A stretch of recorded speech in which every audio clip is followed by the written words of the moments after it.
सोलन सब्जी मंडी व बाजार में बिकने वाली सब्जियों के मूल्यों में भारी अंतर होने के चलते जिला खाद्य आपूर्ति एवं उपभोक्ता मामले विभाग सक्रियता से कार्य कर रहा है।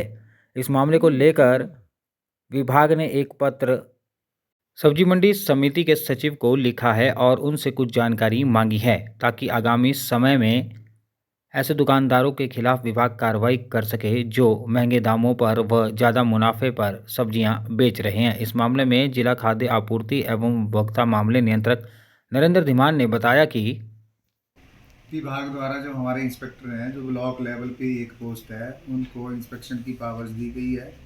तो जिला सोलन में 5 इंस्पेक्टर्स हैं और 5 ही ब्लॉक्स हैं। और इसके अलावा इंस्पेक्टर्स के पास दूसरा EKYC का और उनको एक्टिव नॉन एक्टिव करने का और नए राशन कार्ड इशू करने के काम में, जैसे यहाँ MC सोलन है तो यहाँ तो राशन कार्ड का काम लगभग हर दिन होता है। तो इंस्पेक्टर को मार्केट में जाने के लिए उतना टाइम नहीं मिल पाता, लेकिन फिर भी बावजूद उसके जो है हमने पिछले महीने भी ये होर्डिंग एंड प्रोक्यूरिंग में और प्राइस मार्किंग डिस्प्ले में लगभग 197 इंस्पेक्शन किए हैं, जिसमें से 11 चलान करके लगभग 9,415 रुपये उनसे वसूल किए गए हैं। इसके अलावा पिछले महीने और जो इंस्पेक्शन किए गए हैं वो भी जो कंसर्न SDMs हैं उनके न्यायालय में लंबित हैं। इसके अलावा सिंगल यूज प्लास्टिक के भी 5 चलान करके लगभग 3,000 रुपये का जुर्माना किया गया है और 916 इंस्पेक्शन दूसरी प्रकार की गई हैं। और ये पिछले महीने भी इसके अलावा 385 इंस्पेक्शनें टोटल की गई हैं। इनमें ये प्राइस मार्किंग डिस्प्ले की भी लगभग 50 के करीब इंस्पेक्शन हैं और उन्हें जो चलान हुए हैं वो अभी जो कंसर्न SDMs हैं उनकी अदालत में विचाराधीन है, जहाँ से जिस दिन डिसाइड होंगे वो फाइन भी वहीं से डिसाइड होगा और उसके बाद जो है वो सरकारी कोष में जमा करवाया जाएगा। और मैं ये भी एश्योर करता हूँ कि भविष्य में भी हम इस प्रकार के इंस्पेक्शन करते रहेंगे। जैसी बात आपने कही कि बहुत ज़्यादा जो निर्धारित मार्जिन है उससे ज़्यादा ले रहे हैं, उनके खिलाफ जो है जो नियमों में प्रावधान है हमारे एक्ट में उसके अनुसार कार्रवाई की जाती रहेगी।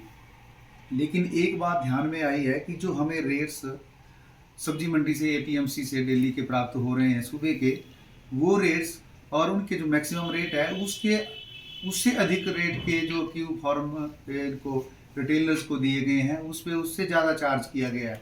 इस बारे में हमने सेक्रेटरी APMC को लिखा हुआ है कि वो हमें डिटेल में बताएं कि क्या इन रेटों को माना जाए, जो रेट्स वो बिल में दे रहे हैं वो और उसमें फ़र्क क्यों है।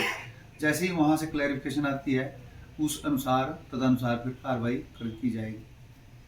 सर APM रेट हमें डेली वहाँ से आते हैं मिनिमम और मैक्सिमम, लेकिन बाजार में इंस्पेक्शन के दौरान एक दुकान पे एक बिल ऐसा मिला कि वो मैक्सिमम रेट से ज़्यादा का रेट जो था वो उन्होंने सब्जी मंडी में क्लेम किया हुआ था।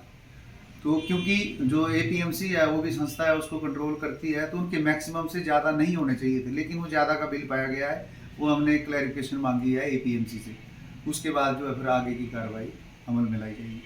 डिंपू सर्वर भी आजकल मैक्सिमम चल नहीं रहा है, क्या जो डिपार्टमेंट का सर्वर है वो तो भलीभांति काम कर रहा है, लेकिन जो आधार सर्विसेज है वो हमने ली हुई है IT डिपार्टमेंट से। तो IT डिपार्टमेंट का सर्वर काम नहीं कर रहा है, जबकि डिपार्टमेंटल सर्वर जो है हमारा वो PDS का वो काम कर रहा है। IT की वजह से जो आधार सर्विसेज हैं वो सस्पेंड है, वो फ्लक्चुएट कर रही हैं, थोड़ी देर के लिए चल रही हैं, उसके बाद दिक्कत आ रही है। अभी मैंने थोड़ी देर पहले बात करी तो IT डिपार्टमेंट से लगातार संपर्क में हमारे निदेशालय के लोग जो हैं लगे हुए हैं, जल्द इसका कोई समाधान निकल पाएगा। EKYC में भी अगर बात करें, जिला सोलन हिमाचल में पहले नंबर पर है। जो बचे हुए लोग हैं क्या उनसे EKYC, जहाँ तक EKYC का प्रश्न है, हमारे लगभग 86.2% जो हमारे उप लाभार्थी हैं उनकी EKYC सफल हो चुकी है। इसके अलावा जो लगभग 13-14% लोग हैं उनमें से जो बच्चे 5 साल से नीचे हैं उनकी KYC नहीं होनी है। उनके अलावा कुछ और लोग हैं बुजुर्ग जिनके फिंगरप्रिंट्स नहीं आते हैं, तो उनकी भी नहीं हो पा रही है। लगभग हम सैचुरेशन की स्थिति में है, 2-4% का गैप है, उसको पूरा करने की पूरी कोशिश करेंगे। और जो बुजुर्ग लोगों के उनके फिंगरप्रिंट कैप्चर नहीं हो पा रहे हैं उनके लिए भी हमने अपने निदेशालय से वो आइरिस स्कैनर की डिमांड करी है, ताकि वो आ जाए तो जिनके हम फिंगरप्रिंट कैप्चर नहीं कर पा रहे हैं उनकी EKYC जो है आइरिस स्कैन करके की जाए।